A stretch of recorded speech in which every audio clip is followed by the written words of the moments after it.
মাসে ৩ থেকে ৪টা ৩ লাখ ৩.৫ লাখের মধ্যে আমাদের গাড়ি সেল হয়।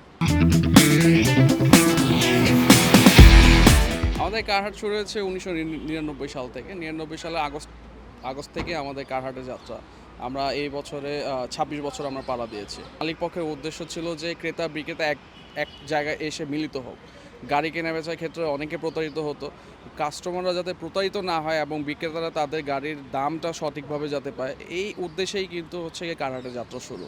এটা রাজধানী স্কুলে হচ্ছে এমন একটা জায়গা, ঢাকার একদম প্রাণকেন্দ্রেই হচ্ছে গিয়ে এই হাটটা। সো এই জন্যই এই জায়গাটাই হচ্ছে গিয়ে বসদা এস্টাবলিশ করা এই কারহাটটা। ৩ লাখ টাকা থেকে আমাদের ৫০ লাখ টাকার গাড়ি আছে। ৩ লাখ টাকা গাড়ি পাওয়া যায়। আপনার ৩ লাখ টাকা গাড়ি এখন কম আসে, বাট আমরা মাসে ৩ থেকে ৪টা ৩ লাখ ৩.৫ লাখের মধ্যে আমাদের গাড়ি সেল হয়। কারহাটের প্রধান কাজই হচ্ছে কি কাগজপত্র যাচাই বাছাই করে কাস্টমারকে গাড়ি ডেলিভারি করা। দ্যাট মিনস একটা কাস্টমার কিন্তু কাগজপত্রের ক্ষেত্রে এখানে কিন্তু পুরোপুরি কারহাট কিন্তু দায়িত্ব নিয়ে থাকে। গাড়ি চোরাই কিনা, মালিকানা কাগজপত্র ঠিক আছে কিনা এবং ক্রেতার মালিকানা কাজ সম্পন্ন হয়েছে কিনা, সমস্ত দায়িত্ব কিন্তু কারহাট কর্তৃপক্ষ নিয়ে থাকে। এই জন্য কিন্তু কারহাট বিশ্বস্ততার প্রতীক হয়ে গিয়েছে।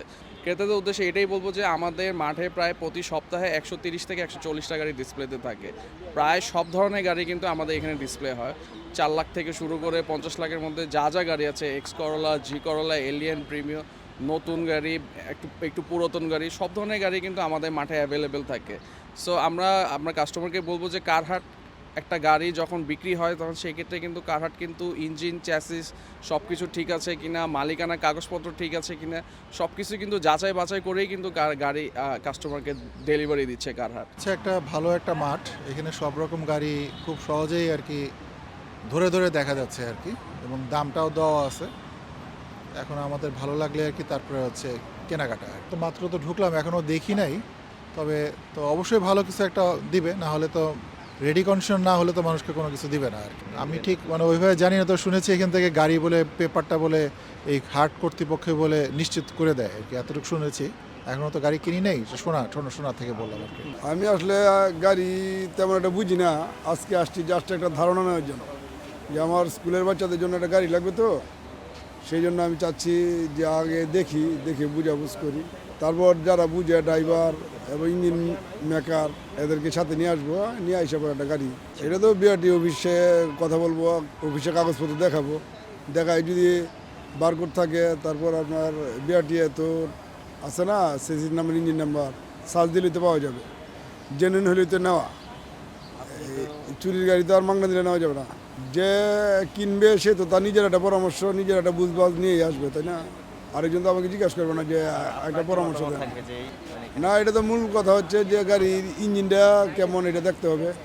হ্যাঁ, ইঞ্জিন কন্ডিশনটা ভালো হইলে গাড়ির আউট যা আছে ঠিকঠাক করা যায়। ইঞ্জিনটা ঠিক থাকলে গাড়ি চালায় শান্তি পাওয়া যাবে, রাস্তাঘাটে ডিস্টার্ব কম হবে, যেহেতু পুরান গাড়ি ইঞ্জিনটা দেখাটা খুব বেশি নেসেসারি। আমরা মূলত আসছি নারায়ণগঞ্জ থেকে, তো এখানে নারায়ণগঞ্জ থেকে অনেকের কাছ থেকে শুনতে পাচ্ছি যে আমরা এখানে ভালো মানের গাড়ি পাওয়া যায়। ৩ লাখ টাকা গাড়ি এখনও দেখি নেই, ৩ লাখ টাকার গাড়ি আর গাড়ি দেখি নেই, পাওয়া যায়। আমরা লক্ষ্য করতেছি যে গাড়িটা মার খাওয়া কিনা, গাড়ি অ্যাক্সিডেন্ট করা কিনা, বা গাড়ির ইঞ্জিনটা পরিবর্তন কিনা।